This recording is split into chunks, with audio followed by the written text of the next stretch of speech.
Bien, regresamos con A Punto y hoy vamos a tocar un tema que le interesa muchísimo a una comunidad importante aquí en el sur de la Florida, pero además nos interesa a los venezolanos, a los cubanos y a toda América Latina. Se trata de Nicaragua, lo que ocurre en Nicaragua. Para eso tenemos aquí a un especialista, se trata de Marlon Gutiérrez. Bienvenido, Marlon, al programa. Marlon es un comandante de la resistencia nicaragüense y lo trajimos al programa porque él tiene una posición, un criterio frente al gobierno de Hugo Chávez con relación al gobierno nicaragüense, y es que dice que el gobierno de Hugo Chávez se parece mucho más al de Daniel Ortega que al de Fidel Castro. Bienvenido, Marlon, al programa.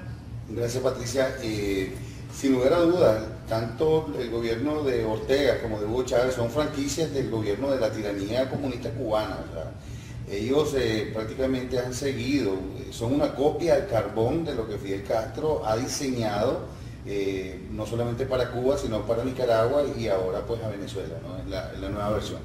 Y con relación a la manera como ellos controlan a la oposición, en Nicaragua nosotros sabemos que fue un experimento de Fidel Castro, lo que se dio en Nicaragua, ya que esa evolución que se dio en Nicaragua no se ha dado en Cuba. Sin embargo, el proceso electoral fue toda una trampa que nos hizo perder a través de las elecciones. Nosotros perdimos la guerra, porque realmente la guerra de 10 años que militarmente la habíamos ganado en los campos de batalla, la perdemos en las elecciones. ¿Qué siente un militar de la resistencia nicaragüense como tú frente a eso, ¿no?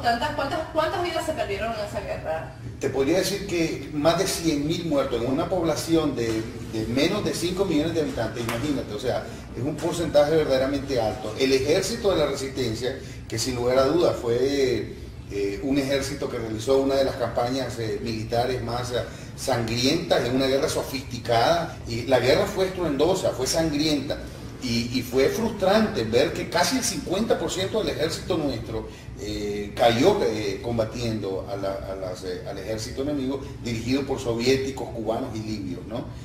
Me imagino que son el mismo tipo de personas que hoy tiene Chávez entrenando en Venezuela al ejército venezolano. ¿Tú crees que nosotros tantos años después podemos tener una guerra civil como la que hubo en Nicaragua? Esta gente, los comunistas, se alimentan de la guerra. Ellos precisamente, nosotros sin ninguna razón no teníamos por qué tener una guerra, no teníamos conflictos limítrofes con países vecinos, y sin embargo empujaron a la sociedad a una guerra. Lo primero que hacen es violar todos los derechos civiles de la sociedad. Vamos a decir, van en contra del derecho a la propiedad, confiscan propiedades, como en el caso en Venezuela de Radio Caracas Televisión, y comienzan una sistemática campaña para estrangular a la iniciativa privada, y comienzan las leyes arancelarias, todas son destinadas a estrangular la iniciativa privada dentro del país. Es la manera que ellos encuentran como aislar a la sociedad de sus derechos, ¿no? Y de esa manera pues ellos van empujando hacia una desesperación a la sociedad. ¿Qué pasa en la política nicaragüense, Marlon, que se permitió que Daniel Ortega volviera a gobernar? Porque esta comunidad está llena de nicaragüenses que vinieron huyendo de la guerra de su país, ¿verdad? Que están asilados aquí, nicaragüenses que perdieron todas sus propiedades, que perdieron a su familia, perdieron todo, ¿verdad? Tuvieron que emigrar, y por esa la situación por la cual tuvieron que emigrar se repite en Nicaragua. ¿Cómo se entiende eso? Bueno, en primer lugar, como te dije, tanto la guerra como las 4 elecciones que nosotros hemos tenido después de la guerra, todas las hemos perdido gracias a las triquiñuelas de los comunistas. Hay que entender una cosa, o sea, un ejército rebelde que le controla... ¿Tú crees que la guerra debía continuar para entonces... hasta provocar el derrocamiento de la dictadura? Una dictadura un pueblo no se deshace de una dictadura si no es derrocándola. En la actual presidencia de Daniel Ortega la inicia asesinando a los verdaderos líderes políticos del país. Asesinan al ingeniero Enrique Bermúdez, que era el verdadero líder nacional, jefe, comandante general de la resistencia nicaragüense, asesinado de 2 disparos frente a la oficina de Humberto Ortega en Managua. Asesinan al doctor Ángel Sequeira, que era el máximo líder de la oposición empresarial y de la oposición política nicaragüense. Los asesinan a los dos y hacen sustituir a estos líderes por títeres, como en el caso de Arnoldo Alemán y Eduardo Montalegre. Exacto, te iba a decir, si asesinan a estos líderes es porque no eran comprables. Exactamente. ¿No? O sea, si hubo la necesidad de matarlo es porque no había la vía del entendimiento y la negociación. Yo te puedo garantizar de que si hay un verdadero líder que ponga en peligro la estabilidad de Chávez, Chávez no duda en mandarlo a asesinar. Pero ¿qué ocurrió en Nicaragua para que Daniel Ortega ganara las elecciones? Bueno, dijiste algo tan interesante, que esto realmente es una copia de carbón un lado del otro, ¿no? Por ejemplo, en Nicaragua, el padrón electoral lo controla un hombre que se llama Lenín Serna. Lenín Serna, durante toda la década de los 80, fue el jefe de la seguridad del Estado. Y es el hombre que controla el padrón electoral de Nicaragua. En Nicaragua nosotros tenemos más del 50% de la sociedad, del pueblo, prácticamente en condiciones ilegales. ¿Qué quiere decir? Que no tienen ni siquiera partida de nacimiento y mucho menos cédula para votar. ¿Por qué? Porque no le conviene a los sandinistas.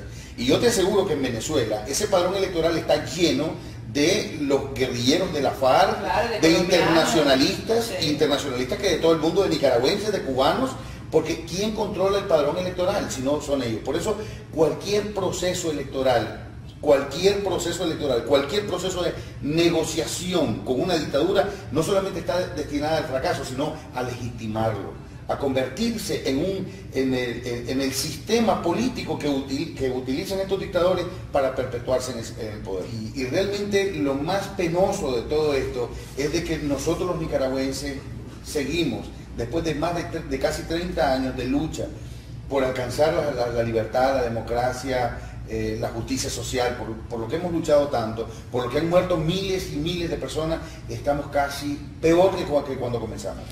¿Es peor ahora? Daniel Ortega de ahora es peor que el Daniel Ortega de antes, porque tiene visos o ha tratado de plantearse ante el mundo como un demócrata. Bueno, realmente del dicho al hecho, como decimos nosotros, hay mucho trecho, ¿no? Es un dicho nuestro. Y lo que te quiero decir es que realmente estamos en una situación peor que cuando comenzamos. ¿Por qué? Porque cuando comenzamos no se había destruido toda la infraestructura económica del país.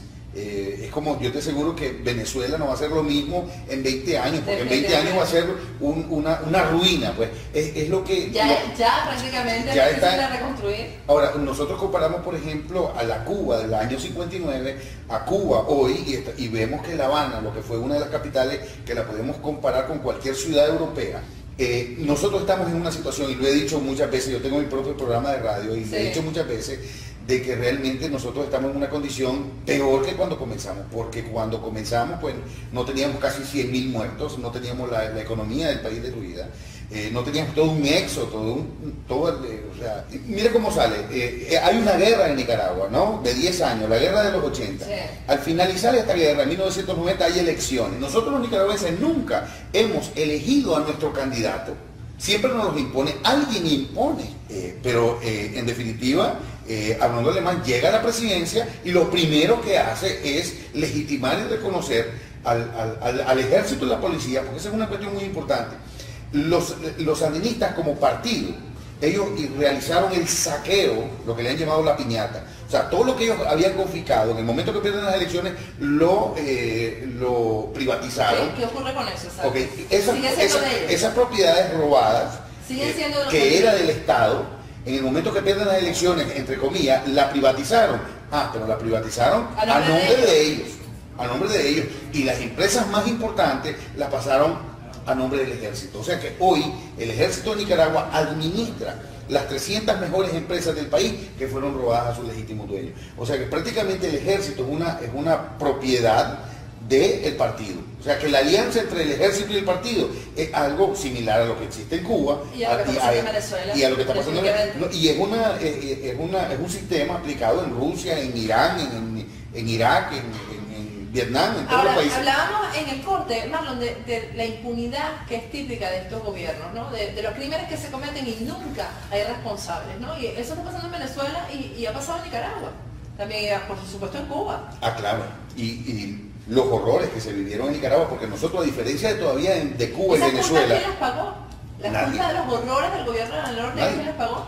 Patricia, nosotros llegamos a tener hornos crematorios. ¿Cómo se llama? En Nicaragua se encontraron hornos al final de la guerra que tenían pulgadas de grasa. Ahora, una pregunta que yo me hago, si un país puede reconstruirse si no se hace justicia frente a esas cosas? Mira, yo creo que la persona más autorizada con relación a ese punto fue el Papa Juan Pablo II. El Papa Juan Pablo II dijo, sí, hay que reconciliarse. Después de mucho tiempo, a él le hicieron esa pregunta, Papa, ¿cómo vamos a hacer toda la reconciliación? Y él dijo, bueno, después de pensar muchísimo tiempo, yo creo que sí hay que reconciliarse. Hay que reconciliarse, pero el criminal tiene que hacer dos cosas. Número uno, tiene que confesar públicamente su crimen. Claro. Y número dos, tiene que pedir perdón. Y esto es prerrogativa del pueblo. En ninguno de los En Nicaragua, el cardenal Miguel Obando y Bravo, que es hoy miembro del gabinete de Daniel Ortega, sí. O sea, para que te tomes una idea hasta qué punto llega el colaboracionismo en nuestros países, el cardenal Miguel Obando y Bravo perdonó todos los crímenes de lesa humanidad, perdonó todas las desapariciones. Daniel Ortega en su primer gobierno tiene 17 resoluciones en organismos internacionales sobre desaparición, captura y asesinato. Y es presidente de Nicaragua. No solamente es presidente, sino que es perdonado por el cardenal de Nicaragua. Bueno, terminó el programa, lamentablemente tenemos que hacer otro programa con Marlon Gutiérrez porque nuestros países están definitivamente hermanados, lastimosamente. Así es. Además, nos despedimos hasta mañana, Dios los bendiga.